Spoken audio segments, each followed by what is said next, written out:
अस्सलाम वालेकुम, नमस्कार। मैं हूं शकील अहमद और आप देख रहे हैं न्यूज़ मैक्स।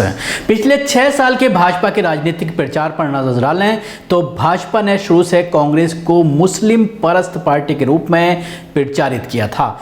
जवाब में राहुल गांधी ने हर चुनाव में मंदिर मंदिर घूमना शुरू किया, जनेऊ दिखाई, राम मंदिर फैसले का स्वागत किया, प्रचार किया कि राम मंदिर का शिलान्यास कांग्रेस ने ही करवाया था। ट्रिपल तलाक पर खामोशी जताई, धारा 370 को हटाते हुए देखा।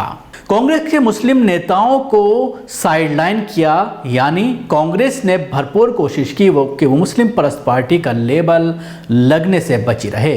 नतीजा ये हुआ कि भाजपा के अथक प्रयास के बाद भी देश को 80% नॉन मुस्लिम जनता ने कांग्रेस को मुस्लिम पार्टी नहीं समझा। नतीजे में भाजपा ने मध्य प्रदेश, राजस्थान, छत्तीसगढ़ इत्यादि से सत्ता खोई। देश को हिंदू राष्ट्र का अफीम पिलाते रहने के लिए देश में सर्वमान्य मुस्लिम पार्टी होना जरूरी है, ताकि देश की एकमात्र हिंदू पार्टी को 80% वोट पर काबिज होने में कोई दिक्कत न पेश आए। सरकार की अनेक असफलता के बाद भी चुनाव जब मुस्लिम पार्टी बनाम हिंदू पार्टी कर दिया जाए तो कौन जीतेगा वो बच्चा भी बता सकता है। कांग्रेस ने जब भाजपा के लिए खुद को मुस्लिम पार्टी मनवाने से इनकार कर दिया, अब ओवैसी की पार्टी मजलिस देश में 2 पार्टी पॉलिटिक्स के लिए तैयार कर रही है, मगर ये देश की राजनीति के लिए और देश की मुस्लिम राजनीति के लिए घातक साबित होगा। ऐसा होने पर अपनी तमाम नाकामी के साथ हिंदू पार्टी अगले 30 साल तक देश पर शासन करती रहेगी। देश की दूसरी मुख्य पार्टी अगर मजलिस बन जाती है तो देश में हिंदू राष्ट्र का असर बिना कोई औपचारिक घोषणा से ही अमल में आ जाएगा। फिर कोई भी मुस्लिम किसी भी स्टेट में वैसे भी मंत्री तक बन नहीं पाएगा, बस विधायकी सांसदी तक रह जाएगा। सरकार में हिस्सा नहीं मिलेगा, शासन में हिस्सा नहीं मिलेगा, संसाधन में हिस्सा नहीं मिलेगा।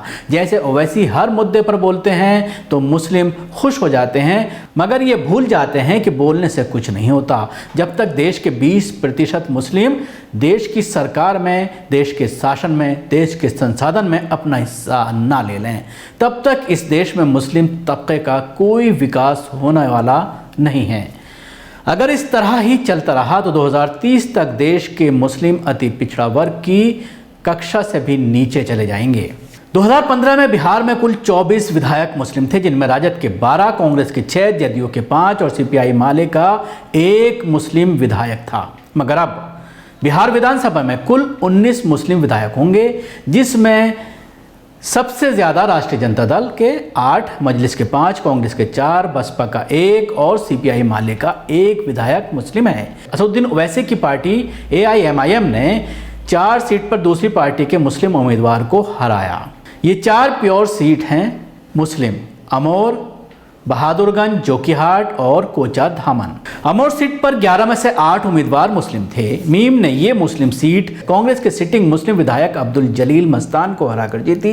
पिछली बार ये सीट अब्दुल जलील मस्तान ने 51,997 वोट से जीती थी। इस बार जेडीयू, कांग्रेस और मीम ने मुस्लिम उम्मीदवार खड़ा किया, जिससे मीम जीती। बहादुरगंज पर 9 में से 5 मुस्लिम उम्मीदवार थे। मीम ने ये मुस्लिम सीट कांग्रेस के सिटिंग मुस्लिम विधायक तौसीफ आलम को हरा कर जीती। एनसीपी, मीम और एक छोटी पार्टी ने भी मुस्लिम को टिकट दिया था। जोकीहाट में 9 में से 7 मुस्लिम उम्मीदवार थे। मीम ने ये मुस्लिम सीट जेडीयू के सिटिंग विधायक सरफराज आलम को हरा कर जीती। आरजेडी, एनसीपी, एसडीपीआई और अन्य 2 छोटी पार्टियों ने भी मुस्लिम उम्मीदवारों को टिकट दिया था। एसडीपीआई को सिर्फ 2349 वोट मिले। मीम को यहाँ सिर्फ 34% वोट मिले। वोट बंटवारे के चलते मीम यहां से जीती। कोचा धामन में 12 में से 6 उम्मीदवार मुस्लिम थे। मीम ने यह मुस्लिम सीट जेडीयू के सिटिंग विधायक मुजाहिद आलम को हराकर जीती। आरजेडी और जेडीयू दोनों ने यहां मुस्लिम उम्मीदवार उतारे थे। नीतीश कुमार ने बीजेपी से गठबंधन किया, इसलिए मुस्लिमों ने जेडीयू के सिटिंग मुस्लिम विधायकों जोकीहाट और कोचा दामन में हराया।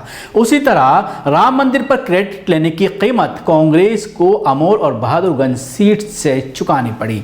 इन 4 सीटों पर ओवैसी की कोई पकड़ नहीं है। ये 4 सीटें मुसलमानों को जेडीयू और कांग्रेस को सबक सिखाने के लिए मजलिस को दी हैं। नतीजे के एक दिन पहले तक फ्रांस मामले पर मोदी सरकार का समर्थन करने वाले ओवैसी के मुस्लिम युवा सोशल मीडिया पर गाली देते थे, लेकिन नतीजे के बाद मजलिस भाजपा के प्रोपेगेंडे को सच समझकर ओवैसी को मुस्लिम का तारणहार करने वाले इस बात पर चुप हैं कि मजलिस किशनगंज से हारी क्यों। अभी एक साल पहले भाजपा की स्वीटी सिंह को 10,211 वोट से हराने वाले कमरुल हुदा को इस बार सिर्फ 41,904 वोट क्यों मिले।